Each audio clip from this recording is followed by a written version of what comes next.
ओम शांति। 16 तारीख की बाबा की मुरली। मीठे बच्चे, घर घर को स्वर्ग बनाने की जिम्मेवारी तुम बच्चों पर है। सबको पतित से पावन होने का लक्ष्य देना है, दैवी गुण धारण करने हैं। प्रश्न, ईश्वरीय गोद में आने से तुम बच्चों को कौन सा अनुभव होता है?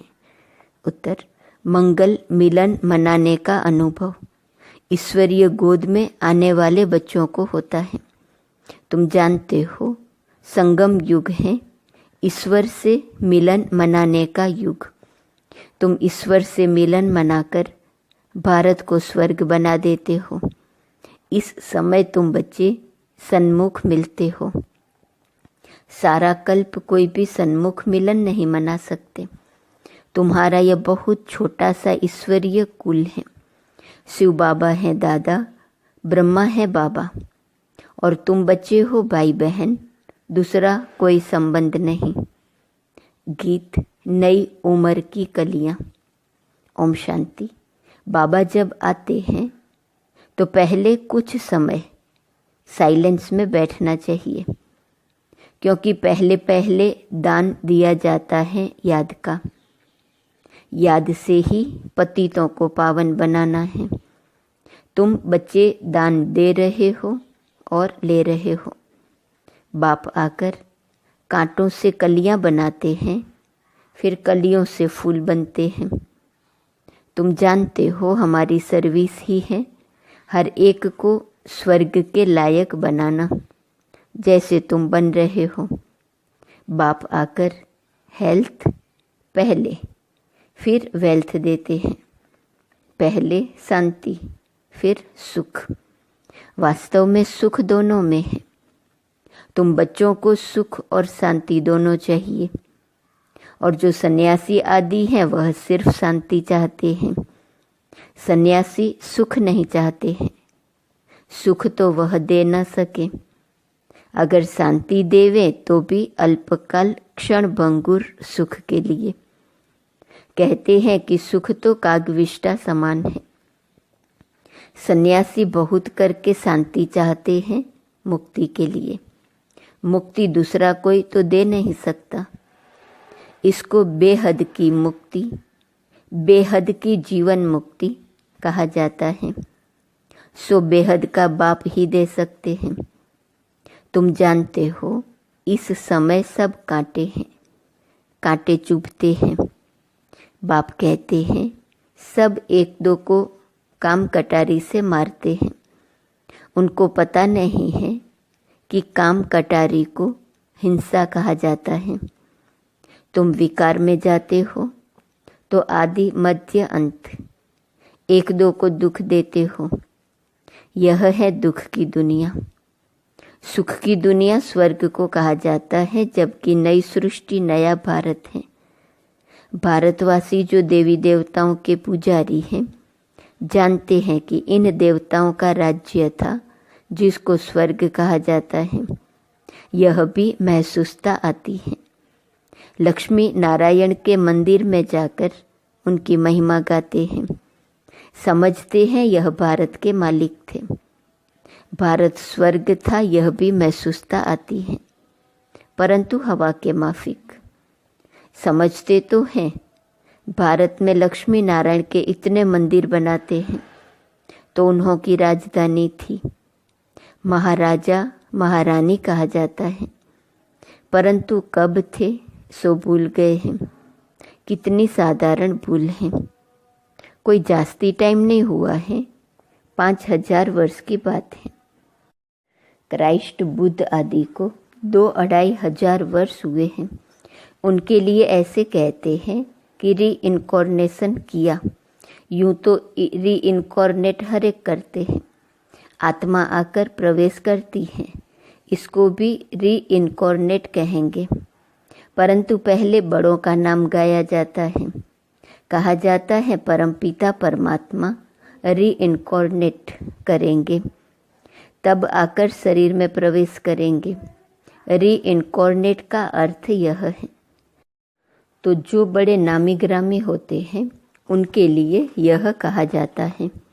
जैसे बुद्ध का री इनकॉर्नेशन, क्राइस्ट का री इनकॉर्नेशन, बौद्ध और क्रिश्चियन का भारत से कनेक्शन देखने में आता है। गुरु नानक को 500 वर्ष के लगभग ही दिखाते हैं। उनका भी छोटा री इनकॉर्नेशन है, वह बड़े हैं। तो री इनकॉर्नेशन सब करते हैं। अब परमपिता परमात्मा को बुलाते हैं, परंतु वह कब आएगा, कैसे आएगा, यह नहीं जानते। शरीर में तो जरूर आना होता है, परंतु जन्म न लेने कारण उनको री इनकॉर्नेशन कहा जाता है। छोटा बच्चा तो नहीं बनते हैं। सबसे बड़ा री इनकॉर्नेशन परमपिता परमात्मा का कहेंगे। गाते हैं परमात्मा 24 अवतार लेते हैं। अब कह देते पत्थर ठिकर में अवतार लिया। गिरते जाते हैं। जैसे भारत गिरता जाता है, वैसे उनकी कथनी भी गिरती जाती है। बाप नई दुनिया का रचयिता है, सो जरूर नई और पुरानी के संगम पर आएंगे। उनको सबसे बड़ा री इनकॉर्नेशन कहेंगे। शिव का सबसे बड़ा री इनकॉर्नेशन है, परंतु मनुष्य समझते नहीं हैं, क्योंकि परमात्मा से बेमुख हुए हैं। निराकार से परिचित जरूर हैं, परंतु वह यह नहीं जानते कि परमात्मा कब आते हैं, क्या आकर करते हैं। ऐसे नहीं कि विष्णु का री इनकॉर्नेशन कहेंगे, देवी देवता धर्म का री इनकॉर्नेशन नहीं कहेंगे, देवी देवता धर्म की स्थापना कहेंगे। विष्णु अवतरण का एक नाटक भी बनाते हैं। अब वास्तव में विष्णु अवतरण की तो बात ही नहीं। तुम अब विष्णु के कुल के बन रहे हो। ईश्वर का कुल है न। यह शिव का बच्चा ब्रह्मा, ब्रह्मा के बच्चे तुम। इसको ईश्वरीय कुल कहा जाता है। परमपिता परमात्मा कहते हैं, मैं आकर तुमको अपना बनाता हूँ। मैं आकर तुम बच्चों का बाप बनता हूँ तो सबका बाप, परंतु अभी तुम ब्रह्मा द्वारा मेरे बने हो, इसलिए तुम मुझे दादा कहते हो। आत्माओं का बाप तो है ही। सब जानते हैं इस समय मैं आया हुआ हूँ, तुम ही अभी मिलते हो। बेहद के बाप से तब मिलते हो जब बाप जन्म देते हैं। अभी तुमको धर्म का बच्चा बनाया है ब्रह्मा द्वारा। विकार के तो बच्चे हो न सके। इतनी प्रजा है, बहन भाई कितने हैं, तो यह सब मुख वंशावली ठहरे न। सन्यासियों की वंशावली नहीं होती है, क्योंकि उनमें दादा बाबा का कोई कनेक्शन नहीं है। यहाँ बाप भी है, दादा भी है। दादा इनको बड़े भाई को कहा जाता है। बाप आकर अपना बनाते हैं। तुम जानते हो हम ईश्वर की गोद में आए हैं, यह मंगल मिलन है। कलयुग का अंत और सतयुग की आदि, इसको ही संगम कहा जाता है। संगम में मिलन होता है। जैसे 3 नदियों का संगम है, उसमें क्या होता है? गुरु लोग और जिज्ञासु का मिलन होता है, मंगल मिलन होता है। वह तो हो गया जिस्मानी, गाया भी हुआ है आत्मा और परमात्मा का मंगल मिलन। यह सबसे अच्छा है। आत्माएं मिलती है परमपिता परमात्मा से। इसमें पानी के नदी की बात नहीं है। यहाँ तुम बैठे हो, यह तुम्हारा बहुत भारी मंगल मिलन है। आत्माएं भी चैतन्य है। परमपिता परमात्मा का यह लौन लिया हुआ शरीर है। इनको मंगल मिलन कहा जाता है। कुंभ का मेला कहा जाता है न। कुंभ को भी संगम कहेंगे। 3 नदियों के संगम का नाम कुंभ रख दिया है। सबसे बड़ा संगम कौन सा है? सागर और नदियों का। सबसे बड़ी नदी है ब्रह्मपुत्र। उसमें बाबा आते हैं, इसलिए सागर और ब्रह्मपुत्र नदी का इकट्ठा मेला तो है ही। अब कुंभ का मेला है संगम पर। तुम सब ज्ञान सागर बाप से मिलते हो। इसको ईश्वरीय कुंभ का मेला कह सकते हैं। यह है आत्माओं और परमात्मा का संगम। कुंभ व संगम बात एक ही है। तो तुम बच्चे जानते हो, हम अपने लिए स्वर्ग की स्थापना कर रहे हैं। हमको घर में पवित्र होकर रहना है। जहाँ पवित्रता है वहाँ ही स्वर्ग कहेंगे। बच्चे पवित्र रहते हैं तो पवित्रता सुख शांति है। तुम्हारी अवस्था ऐसी होनी चाहिए जैसे देवताओं की होती है। कोई भी अवगुण नहीं होना चाहिए। इसको ही स्वर्ग कहेंगे। वही फिर स्थायी स्वर्ग बन जाता है। घर में ऐसा लायक बनना है। इसलिए कहा जाता है घर घर को स्वर्ग बनाओ। तुम मनुष्यों को स्वर्ग में चलने लायक बनाते हो। तुम्हारे लिए ही गीत है घर घर को स्वर्ग बनाओ। सतयुग में घर घर में स्वर्ग था, अब नहीं है। जो बच्चे बाप से वर्षा लेते हैं उन्हों को अपने घर बैठे पतित से पावन बनने का लक्ष्य देना है। यह बड़े ते बड़ा चैतन्य तीर्थ है। जहाँ शिव बाबा सागर है वहाँ तुम आत्माएं गंगाएं जरूर होंगी। ये सबसे बड़ा ऊंचते ऊंच मेला है। वह सब है भक्ति मार्ग के मेले। यह है ज्ञान मार्ग का मेला। भक्ति मार्ग के मेले तो जन्म बाय जन्म लगते रहते हैं। ज्ञान मार्ग का मेला एक ही बार लगता है। यह है रूहानी मिलन। सुप्रीम रूह परम धाम से आकर बच्चों से मिलते हैं। सबसे अच्छी यात्रा या मेला यह है। यह चैतन्य ज्ञान सागर तो कहाँ भी जा सकते हैं। वह जड़ सागर तो कहाँ नहीं जाता। यह सागर जाता है। तुम नदियाँ भी जाती हो निमंत्रण पर। ज्ञान सागर इस ब्रह्मपुत्रा नदी के साथ चलते हैं। तुम भिन्न भिन्न प्रकार की नदियाँ हो। कोई पवित्र है, कोई अपवित्र है। कोई समय ऐसे बहुत आ जाते हैं जो पवित्र नहीं रह सकते हैं, फिर भी आते तो हैं ना। बाहर के गृहस्थी भी आते हैं, अलाउ किया जाता है। ऐसे भी नहीं सबको अलाउ करेंगे। कोई मित्र संबंधी आदि आते हैं जिन्हों को उठाने के लिए अलाउ करते हैं। नहीं तो कायदे बहुत हैं। इंद्रप्रस्थ में कोई पतित आ न सके। कोई भी पंडा व सब्ज परी आदि कोई भी पतित को साथ में ले आ नहीं सकती। इसलिए बाप कहते हैं खबरदार रहना, सर्टिफिकेट तुमको मिलता है। किसको साथ ले आती हो या भेज देती हो, रिस्पॉन्सिबिलिटी तुम्हारे ऊपर है। यूं तो सेंटर्स पर तो निमंत्रण भी देते हैं। कितने पतित आते होंगे। सेंटर पर पतित आए तब तो उनको पावन बनाओ। यहाँ तो सागर बैठा हुआ है तो नियम रखे हुए हैं। नब्ज देखी जाती है। डॉक्टर्स सर्जन तो भिन्न भिन्न होते हैं ना। मम्मा बाबा व अनन्य बच्चे बात करेंगे तो झट पता लगेगा कि बुद्धि में बैठता है व नहीं। तुम कोई को भी समझाएंगे कि दो बाप हैं तो झट मानेंगे। युक्ति बतलाई जाती है। परमपिता परमात्मा को तो सब याद करते हैं।